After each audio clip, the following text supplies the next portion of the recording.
Hello everyone, it's Astronomic here and welcome to my brand new series.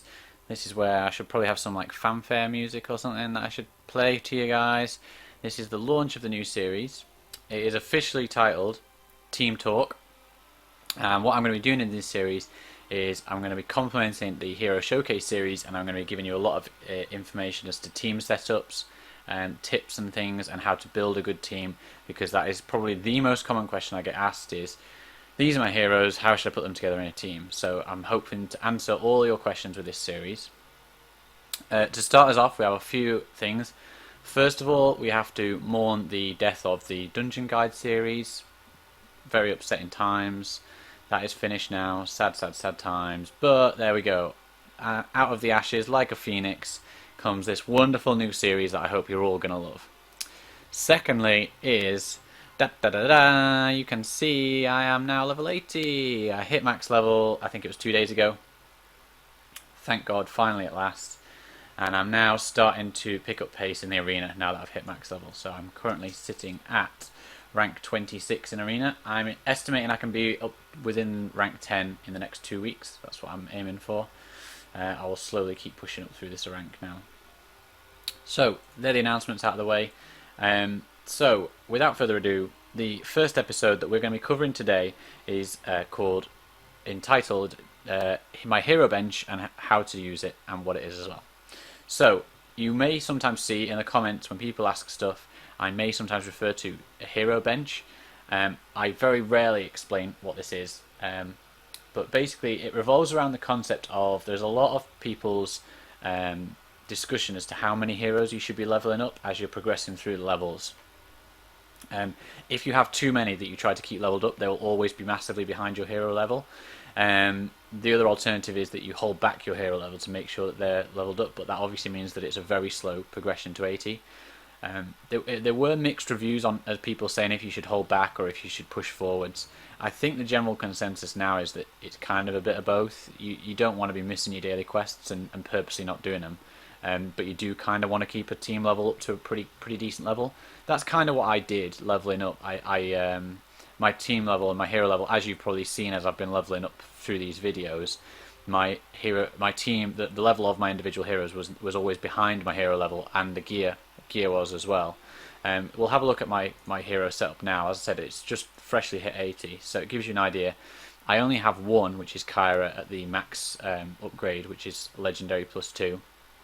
I've got Renport Legendary +1, Brute at Legendary +1, and Fantis and Nago at Legendary +1.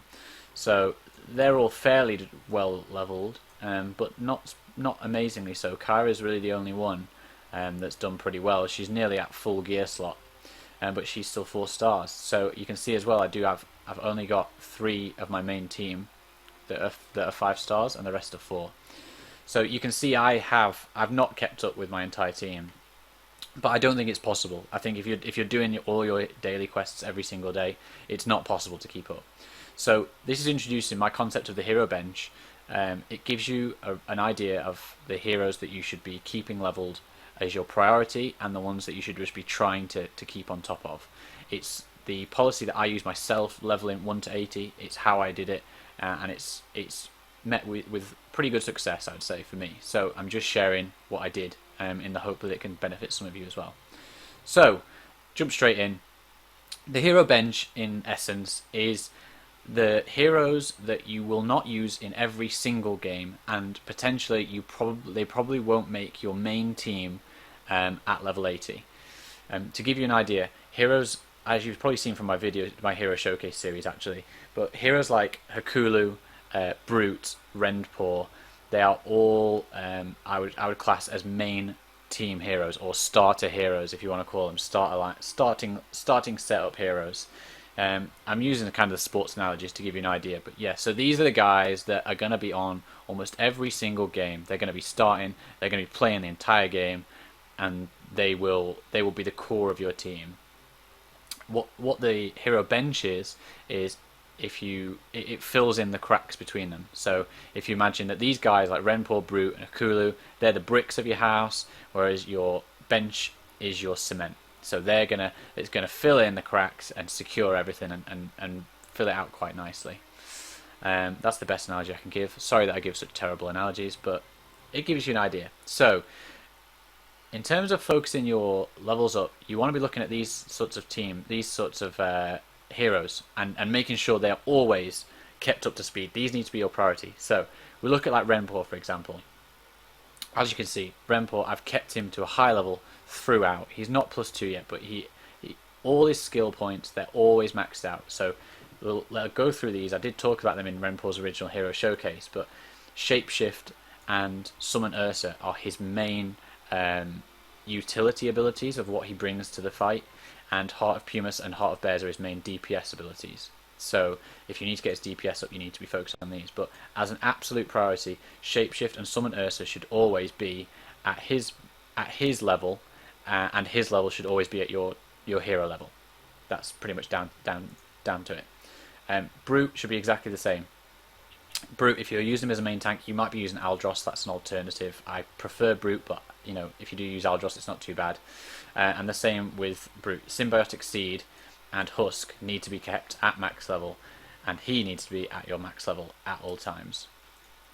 Going through Fantis, when I first did Fantis' video, I felt that Fantis was going to be like a core hero, and I do still use her in almost all games, but I think that's going to start phasing out now. I think I'm going to start, as I'm now 80, I'm going to start using other heroes such as Hakulu, etc. Kyra is definitely not, she is not, even now at this high gear level, she is not a main hero to use. She is a bench. She has utility where if they've got a really annoying backline, I can just throw Kyra in and she just wrecks it and just absolutely obliterates it nice and quickly.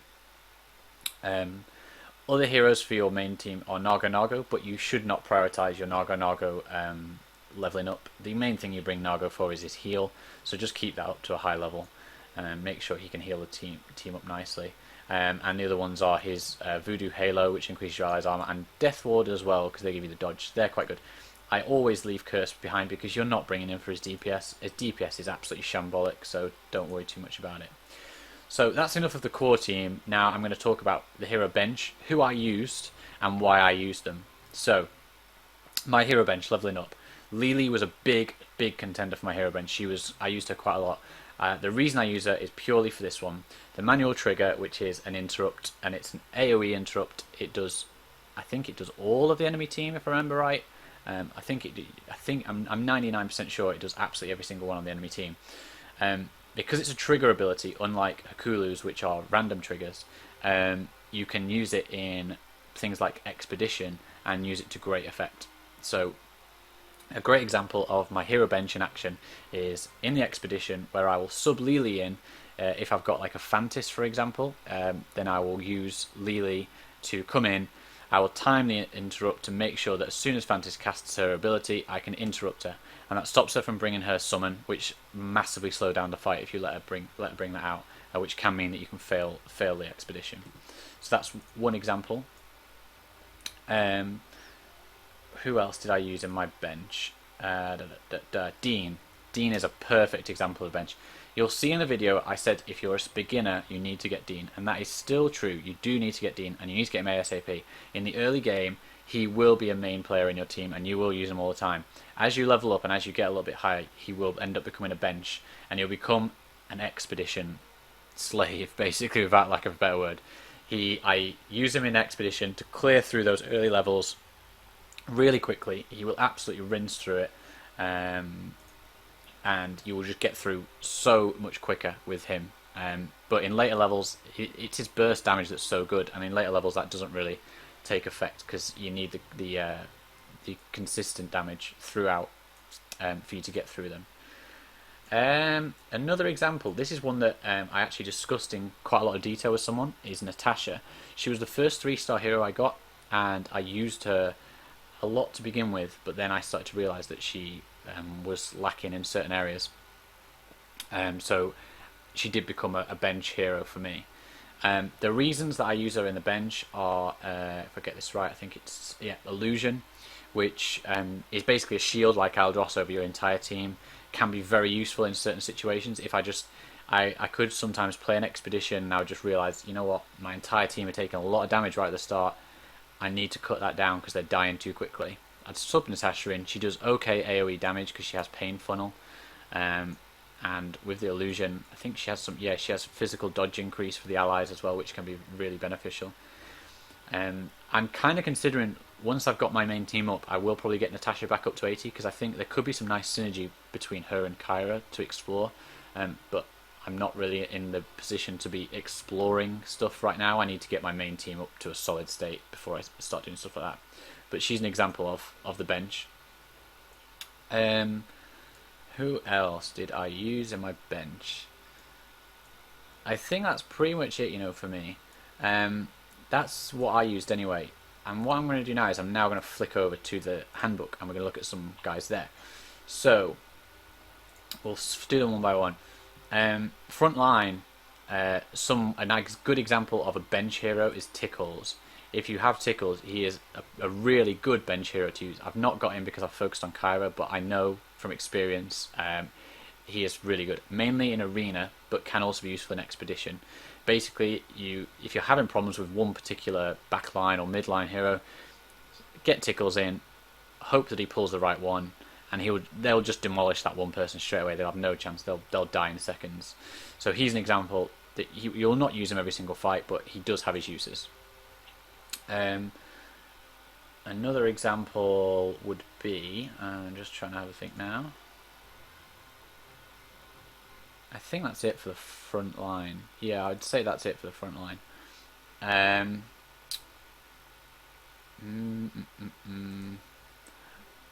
going to go out on a limb and I'm going to say that's... Oh, Alexis.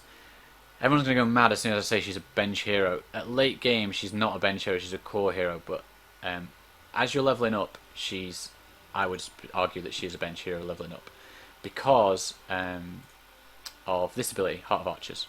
It increases physical attack by 172.2, which is obviously fantastic if you've got a physical team. If you don't have a physical team, it's not that good. So therefore, for example, if we look at the dungeons, not the dungeons, the trials. In the trials, you have the one where you need physical damage, so obviously she's useful in that.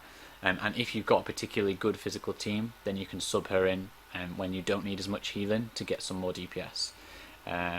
I'm still leveling up Alexis, but I do still use that, and I use her as my bench. As I said, if you're a regular player and you're like way ahead of me on this, and you're gonna go scream and you're gonna go, why is Alexis a bench? She's a core hero.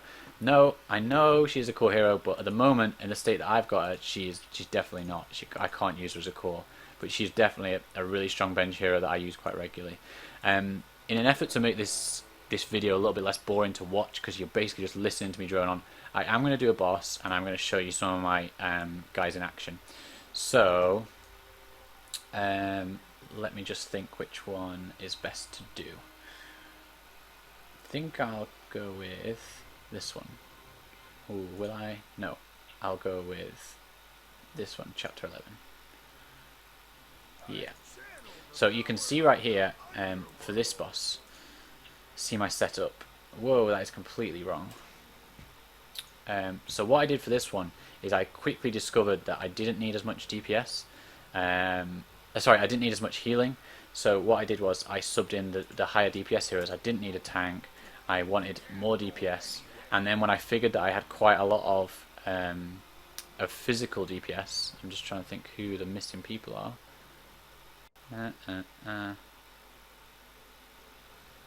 Maybe that's... I think I put Odin in. I used Odin for just his one little bit of a heal over time. And then, like I say, I put Alexis in because you can see I have 1, 2, 3 physical DPS dealers. So I subbed Alexis in because I knew she's going to benefit the entire team and she's going to help push that physical DPS up. So this is an example of a situation where I look at my hero bench. I think who's going to complement my core team for this, the team that I'm going to use, and Alexis answered that perfectly. So you should see here, while I'm chatting away, that she will help to benefit the team. I apologise if I use less commentary right now because I am terrible at multitasking and I want to make sure that I actually do a decent amount of damage in this fight so that my guild don't laugh at me. But, whoa, there you go. So, I've got Kyra wrecking.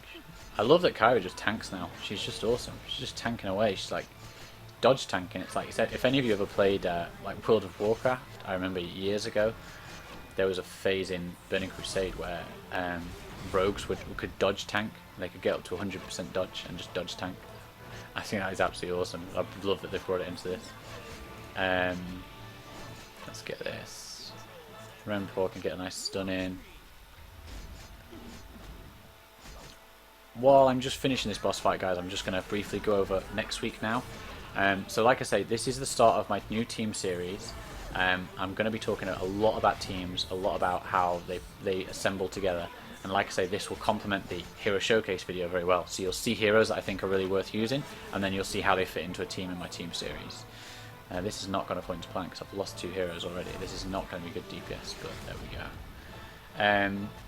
So yeah, so to give you an idea, the topic of conversation for next week is going to be another common question that I get asked, which is we're going to look at the starter team, as in the team that you get right when you're starting in the game, because I get a lot of people say that they want to be efficient. Oh, I didn't do too badly, 500,000. Let's have a look at the data. So there you go, we got Renpour and Kyra doing absolute freight train of damage, and although Alexis was only 3 stars and she's a little bit lower level, she would have contributed a lot of damage to these guys. So there we go. Back on topic though. So next week I'm going to be looking at the starter team. I'm going to be looking at how they work, and a lot of people ask me because they want to be really efficient and they don't want to level up heroes that they don't think are worth it. So I'm going to look at the starter team. I'm going to say who I think are core ones to level up, and who are going to make good benches as you level up, and who to just scrap off entirely and just ditch as soon as you possibly can. So what I want you to do, as I said, it's not the most exciting video, but what I want you to get the hero bench topic out of the way so that you understood what I was talking about, because I am going to touch on it quite a lot in later videos, and I'm going to be talking a lot in my hero showcase as well. I'm going to start talking about the hero bench and saying, yeah, I think this would be a good bench hero, so on and so on and so on. So that's it. Next week, next Wednesday, we're going to cover the starter team, who's good to bench, and who just needs to get rid of. Who knows, I might call it like, what is it, like shoot, snog, avoid, or whatever that is. Shoot, I'm not sure if I can use the one that I know around me in terms of use, and I've got to be polite in what I'm saying, but yeah, that concept. Who to scrap, who to just put to one side and say, yeah, I still use you, and who to prioritize. That's what I'm going to be looking at next week. And I do have my further weeks planned, but I'm not going to tell you those yet because I want it to be a surprise. So that's it. I will see you guys on Saturday for my normal hero showcase, which will be, I think I agreed that I would be doing Magnus. So I'll be doing Magnus on Saturday, and then I'll see you next week for my next team series, my team talks. Thanks very much for watching, guys. Hope you enjoyed. Please comment below what you thought of this new series, because I do want to get feedback on it. I want to see what you're thinking, and if you want me to adjust it slightly and make it more appealing visually. I know there's not much going on. If you want me to just play like a dancing bear while I talk, you know, put it on the side, feel free. Just pop it down below. I love hearing people's comments, and I love hearing people's ideas for the channel, so please let me know. But other than that, I will see you on Saturday, guys. Have a good week and enjoy yourselves. See you later.